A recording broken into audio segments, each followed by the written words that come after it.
Commander had seen 43 cycles of galactic warfare before the humans arrived.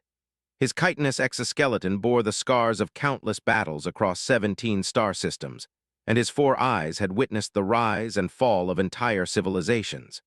Yet nothing in his extensive military career had prepared him for what he would learn about the species to join the Galactic Defense Coalition. The briefing room aboard the flagship Eternal Vigilance hummed with nervous energy as species representatives from across known space gathered for their first joint operation with humanity. His mandibles clicked involuntarily as he studied the holographic display showing the human fleet positions. Their ships looked primitive compared to the sleek, bioengineered vessels of the crystalline constructs of the Eye. Crude metal hulls, basic energy weapons, and what appeared to be chemical propulsion systems marked them as barely spacefaring by galactic standards. They only discovered faster-than-light travel 60 of their rotations ago, whispered Captain Eth of the Hegemony, her scales shifting to a dismissive purple hue. Their technology is centuries behind our most basic systems. Fleet Admiral Al, a towering member of the Silicon-based architects, projected his thoughts directly into the minds of those present. Yet they volunteered immediately when the Devourers threatened the Outer Rim colonies. No other species has ever requested combat deployment so quickly after first contact. Had to admit this puzzled him as well. Most newly contacted civilizations required decades of cultural exchange and technological upgrading before they were deemed ready for military cooperation. The humans had requested combat assignments within days of learning about the galactic war effort. Either they were incredibly brave or incredibly foolish. Given their primitive technology, suspected the latter. The massive blast doors of the briefing room hissed open, and the human delegation entered. Its primary eyes focused on them with professional interest. They were bipedal mammals, much smaller than most galactic species, with soft-looking skin and no visible natural weapons. The lead human, identified as Admiral Sarah according to the translation matrix, stood barely half the height of his 8-foot frame. Her dark hair was pulled back in a simple style, and her brown eyes seemed to catalog every detail of the room and its occupants. "Thank you for including us in this operation," Admiral said, her voice carrying through the universal translator with crisp efficiency. "We understand this is our first joint mission, and we're eager to prove ourselves as reliable allies." Captain Eth's scales shifted again, this time to an amused yellow. "Your enthusiasm is commendable. However, we must be realistic about your capabilities. Perhaps a support role would be more appropriate for your first engagement." Admiral's expression remained neutral, but noticed her jaw muscles tense slightly. "With respect, Captain, my species didn't request support roles. We volunteered for combat duty." "Your ships lack adequate shielding," Admiral Al projected. "Your weapons appear to be kinetic rather than energy-based. Your propulsion systems are inefficient, logic suggests." "Logic suggests you don't know us very well yet," interrupted another human, a man introduced as General Tors. His weathered face bore the marks of someone who had seen considerable fighting. "Admiral, perhaps we should show them the Mesopotamia recordings." Admiral nodded and activated a small device. The holographic display shifted to show what appeared to be a human military engagement. Leaned forward, expecting to see some primitive skirmish on there. What he witnessed instead made his respiratory chambers constrict with shock. The recording showed a human settlement under attack by what the data identified as insurgent forces. The defenders were vastly outnumbered, perhaps 50 humans against several hundred attackers. But as the battle unfolded, began to understand why Admiral had seemed so confident. The human tactics were unlike anything in standard galactic military doctrine. Instead of forming orderly battle lines or relying on superior technology, they seemed to flow like liquid around the battlefield. Small units appeared and disappeared, striking from impossible angles. They used the terrain itself as a weapon, turning rubble into cover and elevation into advantage. But it was their individual behavior that truly unsettled. When a human soldier was wounded, instead of retreating or calling for medical assistance, their nearby comrades would immediately adapt, covering the injured fighter's position while maintaining their own. When ammunition ran low, they switched to improvised weapons crafted from battlefield debris. When conventional tactics failed, they created new ones on the spot. One sequence showed a human squad surrounded in a collapsed building. By all military logic, They should have surrendered or been eliminated within minutes. Instead, they spent 6 hours turning the ruins into a fortress, using their own equipment to create explosive traps and their understanding of structural engineering to collapse specific walls at precise moments. When reinforcements finally arrived, they found the squad not only alive, but having eliminated twice their number of attackers. "This is from one of our minor civil conflicts," General Torres explained casually. "Nothing compared to what we call a real war." The briefing room fell silent. His mandibles clicked rapidly as he processed what he'd seen. These humans weren't just primitive barbarians with crude weapons. They were something far more dangerous, a species that had turned warfare into an art form. "How many major conflicts has your species engaged in?" asked Captain Eth, her scales now a nervous green. Admiral consulted a small device. "That's difficult to quantify. If we're talking about conflicts involving more than 1 million casualties, we've had approximately 43 major wars in the last century alone. If we include smaller conflicts, regional disputes, and what we call proxy wars, the number climbs to several hundred." The temperature in the room seemed to drop. Had been considered a veteran for surviving 12 major conflicts across 4 decades. These humans had experienced more warfare in a single century than most galactic species saw in a millennium. "Your species fights constantly," Admiral Al projected, his mental voice carrying undertones of horror. "How do you maintain civilization?" "We fight because we understand the cost of not fighting," replied Admiral. "Every war teaches us something new about survival, about protecting what we value, about the price of peace. We don't seek conflict, Admiral, but we're very good at ending it." General Torres stepped forward, his expression growing serious. "There's something else you need to understand about humans. We don't just fight with weapons and technology. We fight with ideas, with determination, with what we call the human spirit. Our soldiers don't just follow orders. They believe in their cause with a passion that can't be replicated by programming or genetic conditioning." To demonstrate his point, Torres activated another recording. This one showed a human military unit that had been cut off from supply lines for 3 weeks. They were outnumbered and had no hope of reinforcement. By any reasonable military assessment, they should have surrendered or been annihilated. Instead, the recording showed them adapting in ways that galactic understanding of military science. They had created weapons from salvaged materials, established a complex communication network using reflected light signals, and developed a supply system based on night raids and resource redistribution that kept them fed and armed. Most remarkably, their morale appeared to increase as their situation became more desperate. "This is what we call the never surrender principle," Torres explained. "Not because we're too stupid to know when we're beaten, but because we understand that sometimes the impossible becomes possible through sheer determination and creative thinking." Found himself reassessing everything he thought he knew about military capability. In galactic warfare, technology and numbers typically determined outcomes. Ships with better shields and weapons won engagements. Armies with superior equipment dominated battlefields. Success was largely mathematical, predictable based on quantifiable advantages. But these humans seemed to operate by entirely different rules. They treated disadvantage as a challenge to overcome rather than a reason to retreat. They viewed limited resources as an opportunity to innovate rather than a cause for despair. Most disturbing of all, they appeared to actually perform better under pressure, as if the threat of extinction activated some primal survival mechanism that enhanced their effectiveness. "The Devourers," Admiral said, returning to the matter at hand. "Have they ever faced resistance from a species like ours?" "No," admitted. "They typically overwhelm through technological superiority and numerical advantage. Most species surrender when their primary defenses are breached." "Then they're about to learn something new," General Torres said with what was beginning to recognize as a distinctly human expression of anticipated satisfaction. "Because humans don't surrender, we adapt, we overcome, and we remember." The briefing continued for several more hours, covering tactical deployments and strategic objectives, but found his attention increasingly focused on the humans themselves.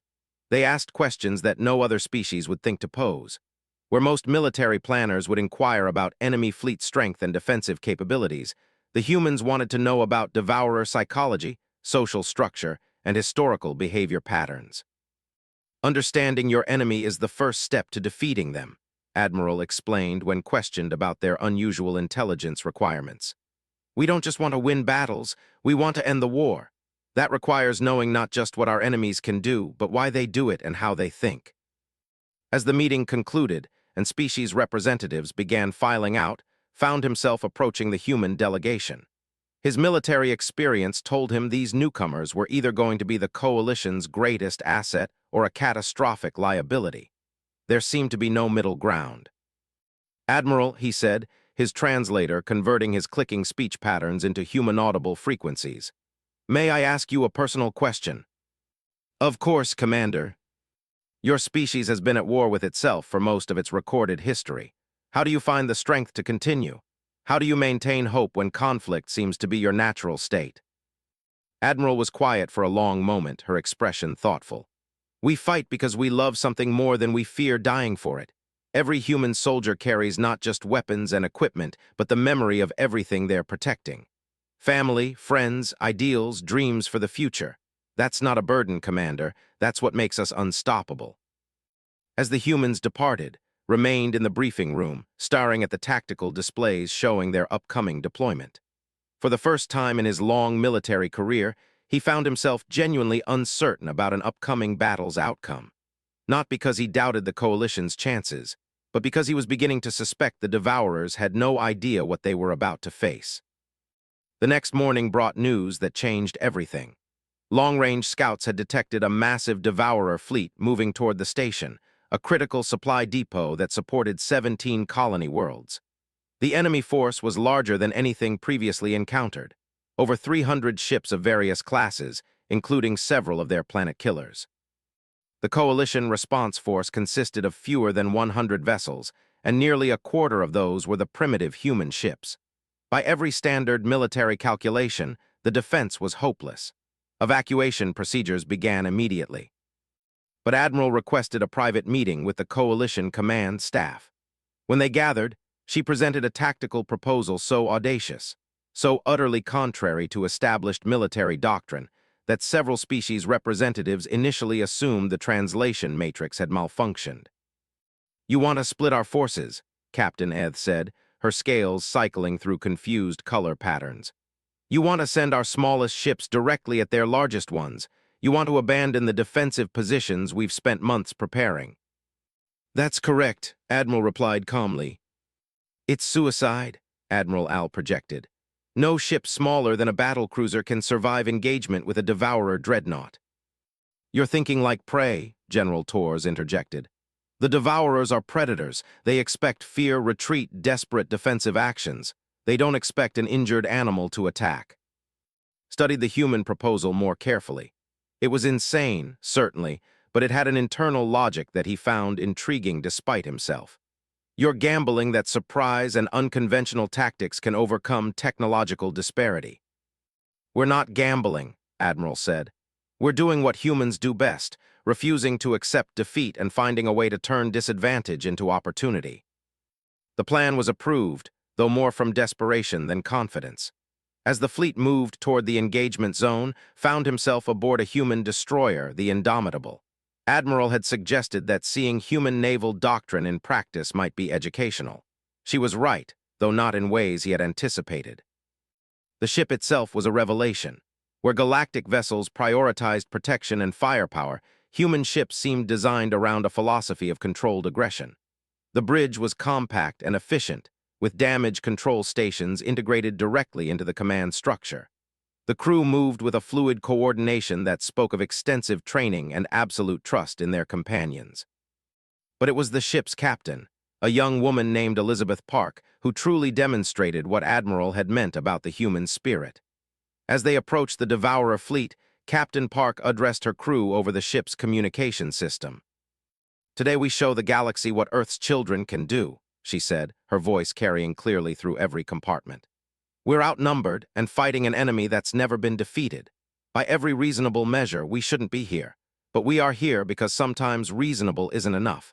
Today we prove that courage and determination can overcome any technological advantage. The crew's response was immediate and unanimous, a roar of approval that seemed to shake the ship itself. Had seen many species prepare for battle, but he had never witnessed anything like this collective expression of defiant eagerness. These humans weren't just ready to fight. They were eager to prove themselves against impossible odds. As the first long-range sensors detected the Devourer fleet, realized that Admiral had been absolutely correct about one thing. The galaxy was about to learn something new about warfare. The question was whether anyone would survive to remember the lesson. The Devourer fleet emerged from hyperspace like a plague of metal locusts. Commander watched from the bridge of the human destroyer Indomitable as 317 enemy vessels spread across the star system in their traditional formation. Massive dreadnoughts at the center, flanked by heavy cruisers and surrounded by clouds of smaller attack craft. It was a textbook deployment designed to overwhelm any defensive position through sheer firepower superiority. The coalition force of 96 ships looked pathetically small by comparison. Worse still, the human vessels that comprised nearly a third of the fleet appeared almost toy-like next to the kilometer-long Devourer battleships.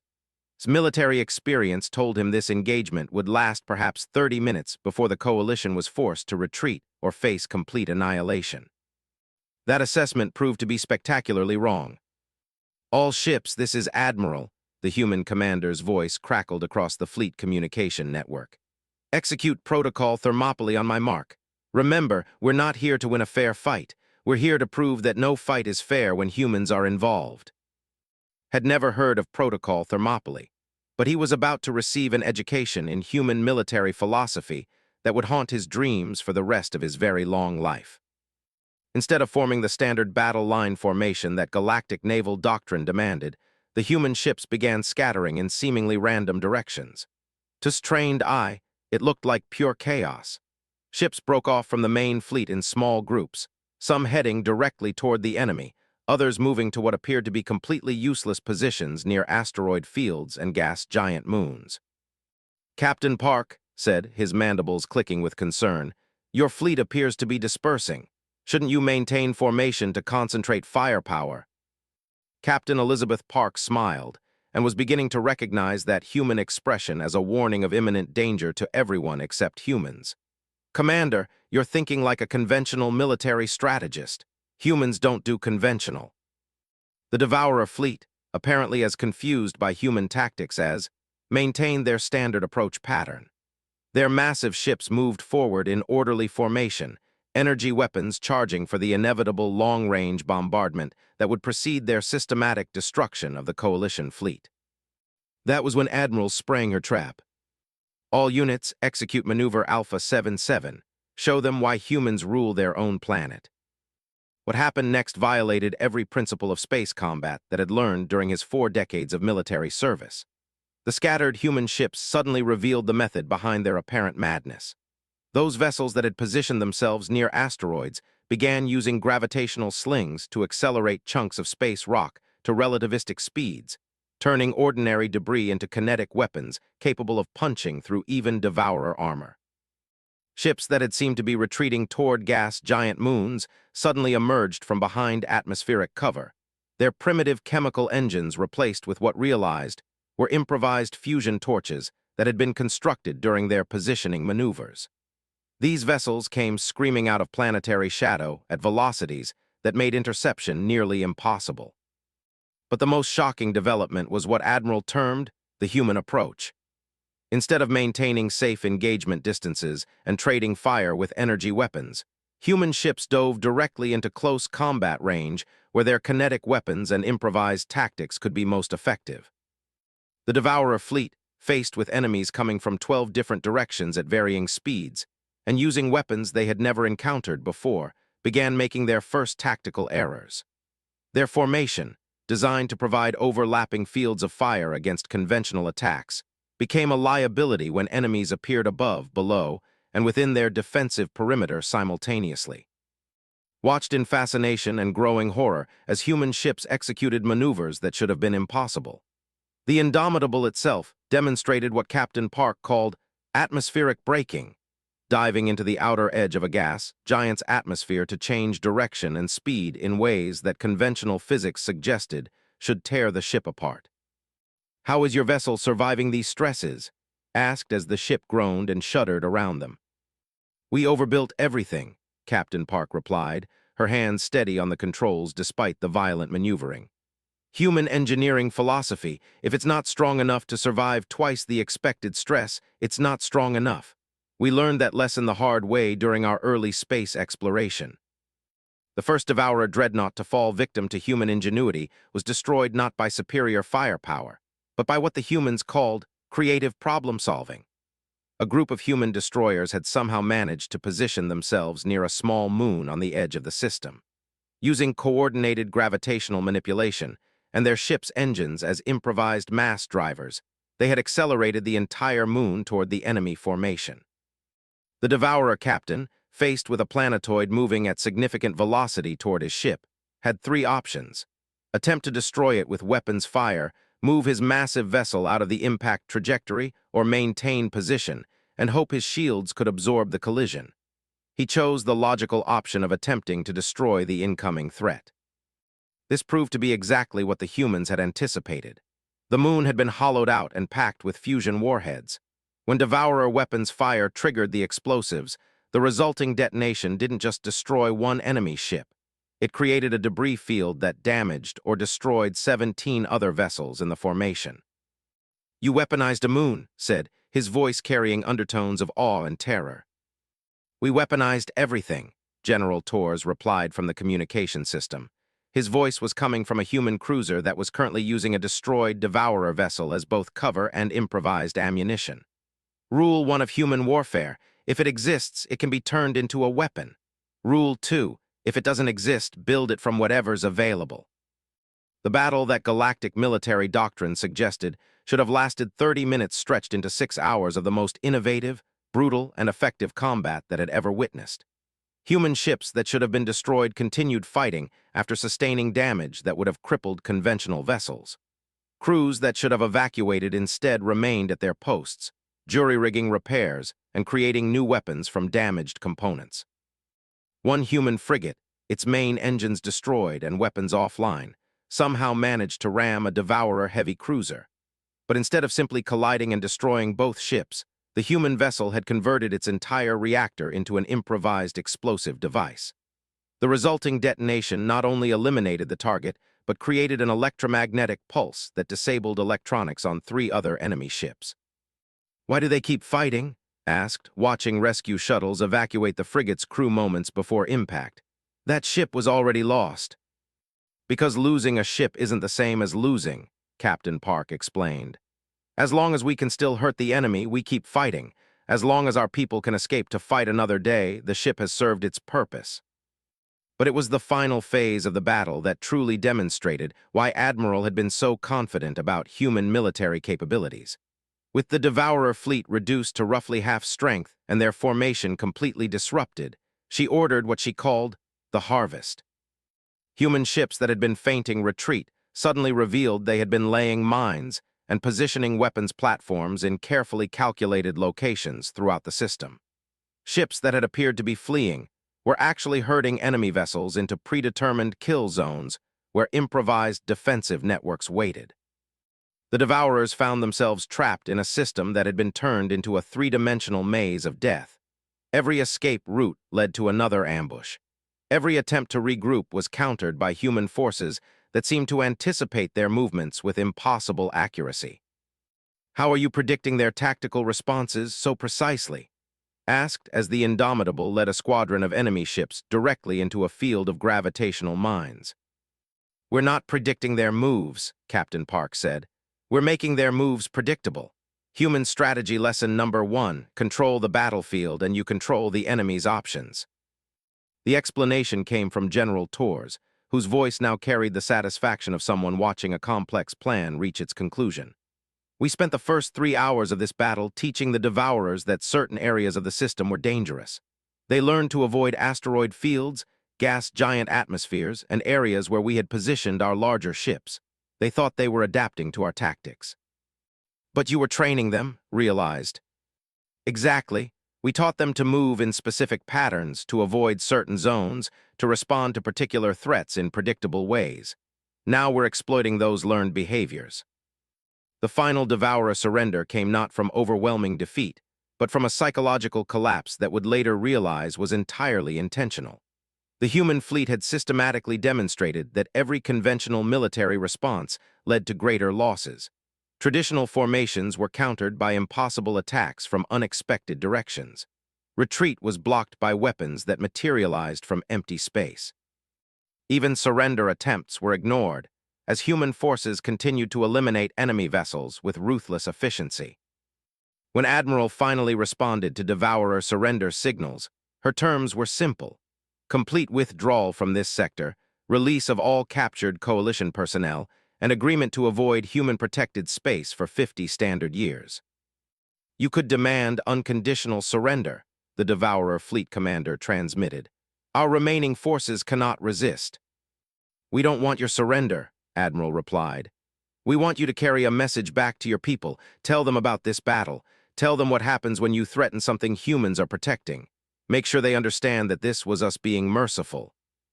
As the surviving Devourer ships limped away from the system, tried to process what he had witnessed, the Coalition fleet had not simply won an impossible victory. They had done so while teaching their enemies a lesson that would prevent future conflicts. The humans had demonstrated a level of strategic thinking that encompassed not just individual battles, but entire wars and their long-term consequences. "Commander," Captain Park said as damage reports came in from across the fleet, "I know this was probably unlike anything in your military experience. Do you have any questions about human tactics?" Looked around the bridge of the Indomitable. The ship had taken severe damage during the engagement, but the crew continued working with the same efficient enthusiasm they had shown at the battle's beginning. Wounded personnel remained at their posts if they could function. Damage control teams had turned destroyed components into makeshift weapons. The entire vessel hummed with an energy that spoke of victory achieved through determination and innovation. "Just one question," he said. "You called this protocol Thermopylae. What does that mean?" Captain Park's expression grew thoughtful. "It's named after an ancient battle on our. A small force of soldiers held off a vastly superior army, knowing they couldn't win but fighting anyway because someone had to make a stand. They lost that battle, but their sacrifice inspired their people to eventual victory." "But you didn't lose this battle." "No," she agreed, "but we fought it the same way, as if losing was acceptable as long as we made the cost too high for our enemies to consider it a victory." Over the following days, as the fleet returned to Coalition space and after-action reports were compiled, began to understand the true implications of what he had witnessed. The humans hadn't just won a single engagement against superior numbers and technology. They had demonstrated a completely new approach to warfare that would revolutionize military thinking across the galaxy. Other species fought to protect territory or resources. Humans fought to protect ideas and principles. Other species retreated when faced with impossible odds. Humans found ways to make the impossible achievable. Other species surrendered when their technology failed. Humans turned failure into opportunity. But perhaps most disturbing of all was the realization that everything he had seen represented human military doctrine when they were fighting alongside allies and attempting to minimize casualties. The recordings Admiral had shown during their first meeting suggested that when humans fought without such constraints, their capabilities became truly terrifying. "What would happen," he asked Admiral during the victory celebration, "if humanity faced an enemy that threatened you directly, an enemy that couldn't be reasoned with or deterred?" Admiral was quiet for a long moment, her expression growing distant. "Commander, what you witnessed today was us being careful. We had allies to protect, Coalition ships to preserve, and enemies we hoped might eventually see reason. If someone threatened Earth itself, if they made it clear that negotiation was impossible and coexistence was not an option." She paused, seeming to choose her words carefully. "Let's just say that today's battle would look like a minor skirmish by comparison." That night, as composed his official report on human military capabilities, he found himself struggling with how to convey the full implications of what he had learned. How could he explain to the Coalition High Command that they had not simply gained new allies, but had allied themselves with the most dangerous military force the galaxy had ever known? These humans didn't just win battles, they redefined what victory meant. They didn't just adapt to circumstances, they transformed disadvantages into weapons. They didn't just fight with technology and numbers, they fought with imagination, determination, and a creative capacity for violence that turned warfare itself into an art form. And according to Admiral, Everything he had witnessed represented humanity operating under restraint.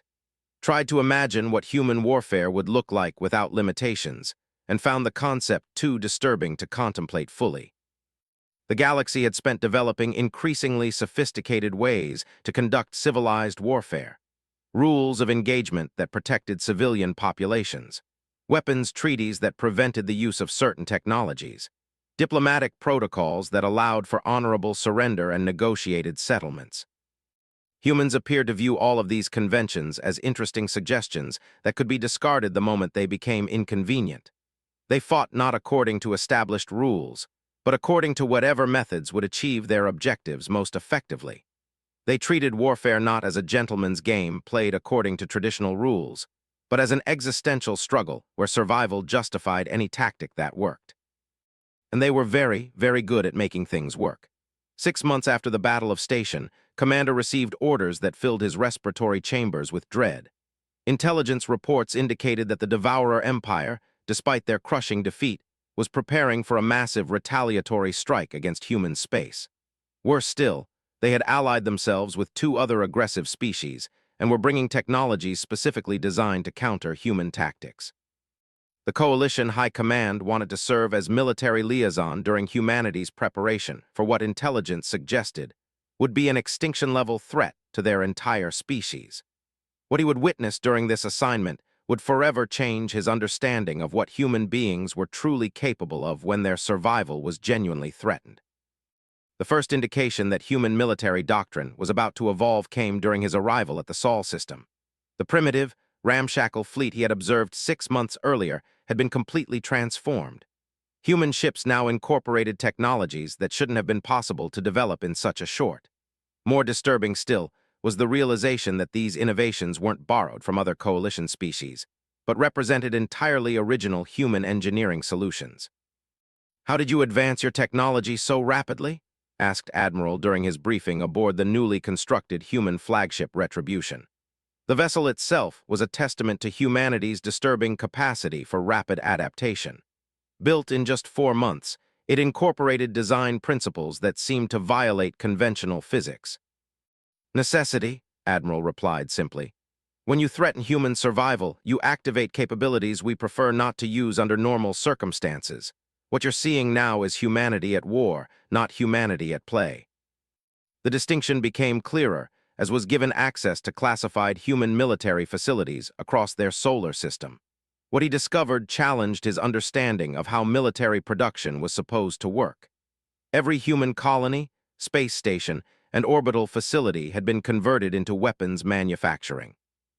But unlike the centralized military production systems used by other species, humans had created a distributed network where individual civilian facilities could produce military components. "Your entire civilian population is involved in weapons production," observed during a tour of a mining station that was now producing ammunition along with extracting resources. "Every human is a soldier when our species is threatened," replied General Torres, who was coordinating the system-wide militarization effort. "We don't have separate military and civilian populations during existential conflicts. We have people who fight directly and people who support those who fight directly." But it was the scale of human preparation that truly disturbed.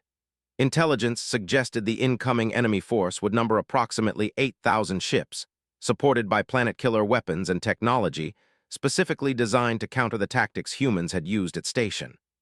By any reasonable assessment, humanity should have been evacuating their outer colonies and preparing defensive positions around their core worlds. Instead, they were preparing to attack. "You want to intercept the enemy fleet in deep space," said, reviewing the operational plans that Admiral had shared with him. "You're taking virtually your entire fleet away from Earth and the inner colonies. This violates every principle of defensive strategy." "We're not following defensive strategy," Admiral replied. "We're following human strategy. The best defense is to eliminate the threat before it reaches anything you care about protecting. But if you fail, you will be defenseless." Admiral's expression grew cold in a way that made exoskeleton shiver involuntarily. "Commander, if we fail, our won't need defending because there won't be anyone left alive to threaten it."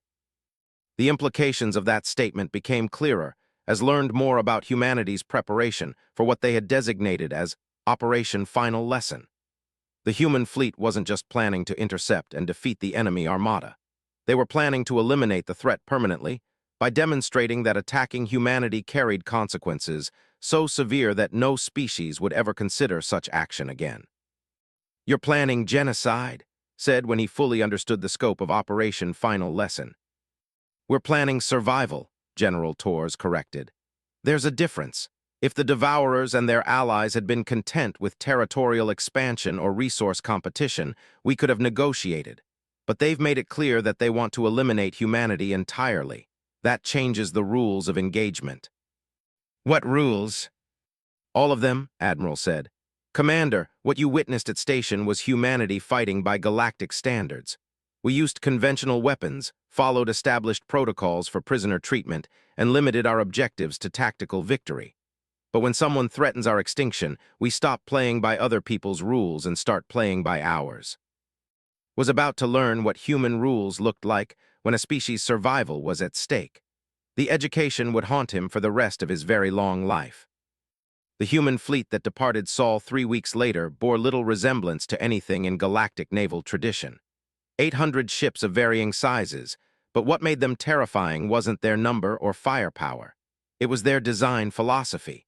Every vessel had been constructed with a single operational principle: ensure that destroying it would cost the enemy more than they could afford to lose.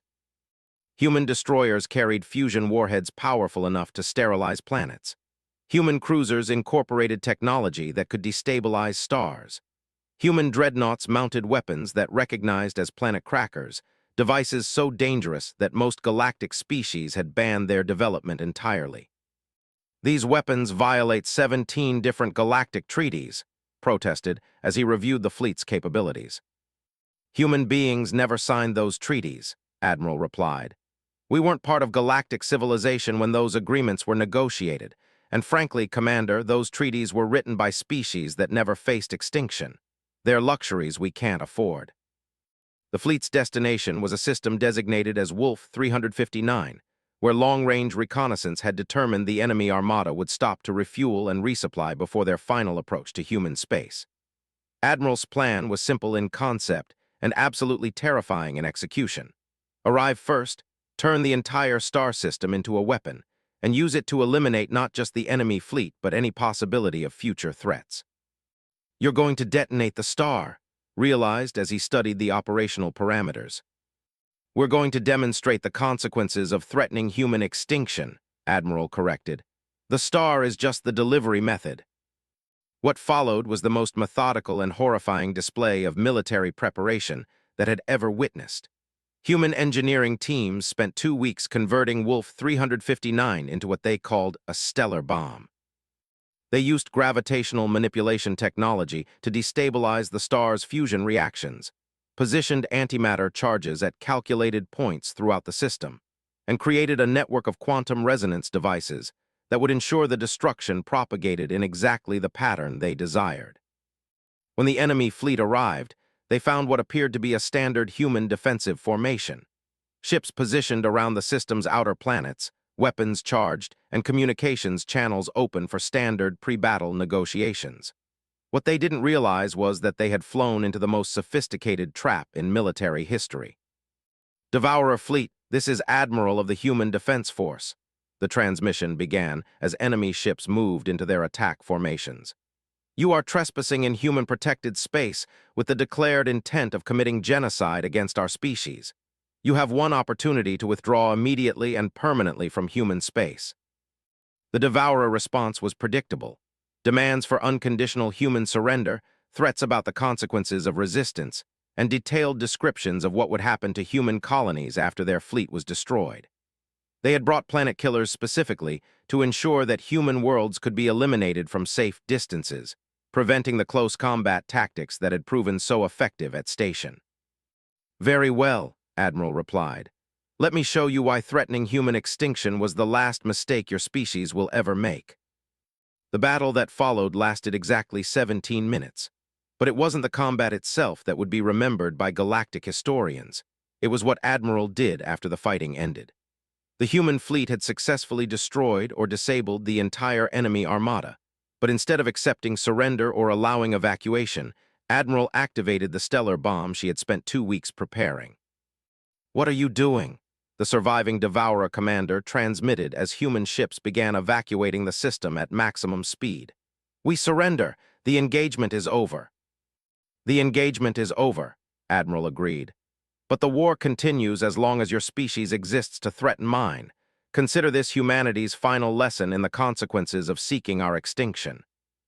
Watched from the bridge of the Retribution as Wolf 359 underwent controlled stellar collapse. The process had been engineered to ensure maximum destruction while creating an electromagnetic pulse that would damage any ships within several light years. More importantly, the explosion would be visible from dozens of inhabited systems, serving as a demonstration of human capabilities to every species in the local galactic region. 8,000 enemy ships, along with approximately 40 million hostile military personnel, died in the 17 minutes it took for the star to complete its destabilization. But Admiral wasn't finished demonstrating the price of threatening humanity. "Broadcast this message to all Devourer worlds," she ordered. "To the Empire and the Nexus hegemony as well. Make sure every species that allied against us receives it." The message was simple, delivered in Admiral's calm, professional tone. "This system contained your fleet and military personnel. We could have accepted surrender, taken prisoners, and negotiated a conventional end to this conflict. Instead, we chose to demonstrate what human warfare looks like when our extinction is threatened. We destroyed Wolf 359 to show you that humanity possesses both the capability and the will to eliminate any threat to our survival, regardless of scale or cost." The recording continued with technical specifications of the weapons used, detailed analysis of how the stellar destabilization had been achieved, and calculations showing that humanity could repeat this process in any system they chose. But it was Admiral's closing statement that would echo through galactic politics for generations to come. "We are not a peaceful species pretending to be warriors. We are not a warrior species pretending to be peaceful. We are human beings, and we will do whatever is necessary to protect our people and our way of life. Attack us again, and we will not just defeat your fleets.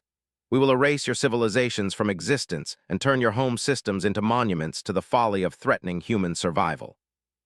Over the following months, as news of Wolf 359 spread throughout the galaxy, watch the political landscape undergo fundamental changes.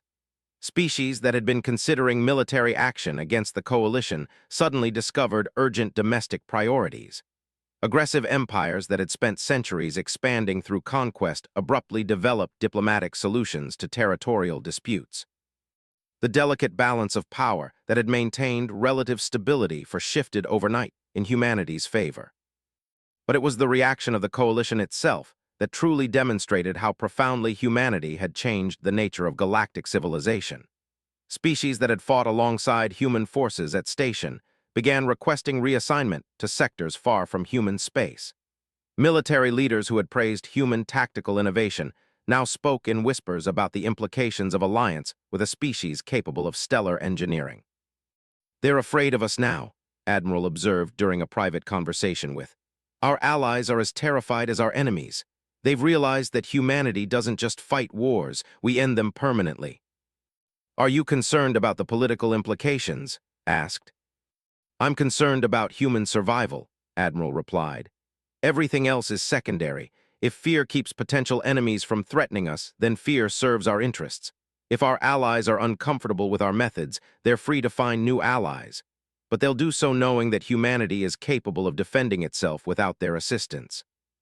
The long-term consequences of Wolf 359 became apparent over the following years. The Devourer Empire, faced with the choice between extinction and peace, chose peace. Their government underwent a complete restructuring, abandoning expansionist policies and focusing on internal development. The Empire and Nexus hegemony followed similar paths, discovering that trade and diplomacy offered better prospects than military conquest.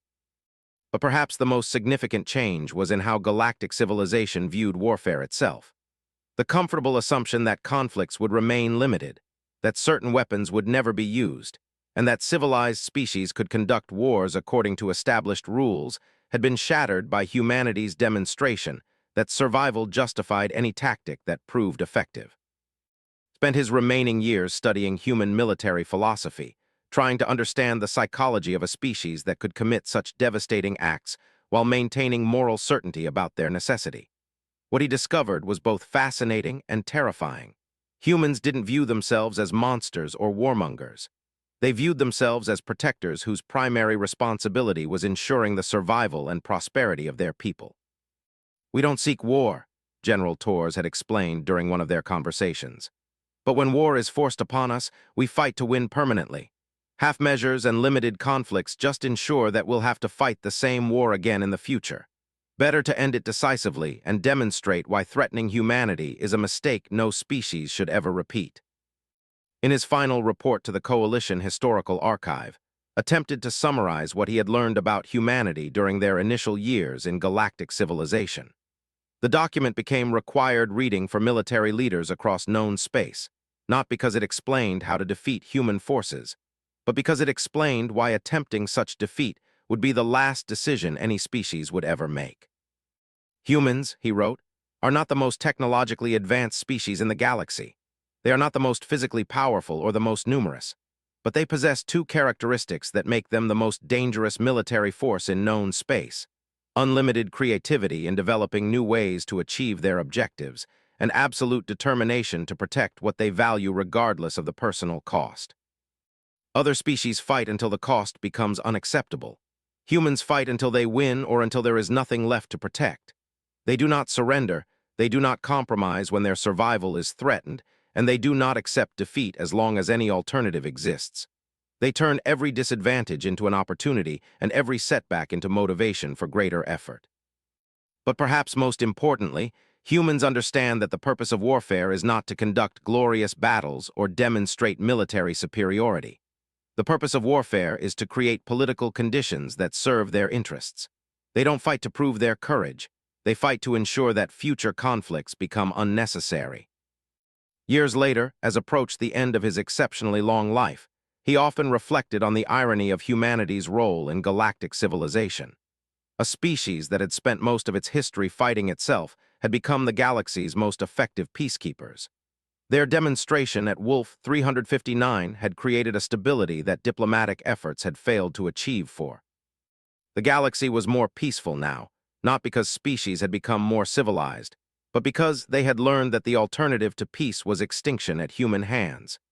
It was not the peace of mutual understanding and cooperation that galactic philosophers had envisioned. It was the peace of mutual terror and respect for humanity's demonstrated willingness to escalate any conflict to its ultimate conclusion. In his private moments, sometimes wondered if humanity truly understood what they had become. They had achieved something unprecedented in galactic history, a form of enforced peace based not on moral authority or technological superiority, but on the credible threat of consequences so severe that no rational species would risk triggering them. Whether this represented evolution or devolution of galactic civilization remained a question for future historians to debate. But one thing had become absolutely clear to every sentient being in known space. Humanity was not to be threatened, not to be underestimated, and certainly not to be driven to the point where their survival was genuinely at stake. The galaxy had learned its lesson. Humanity had made sure of that.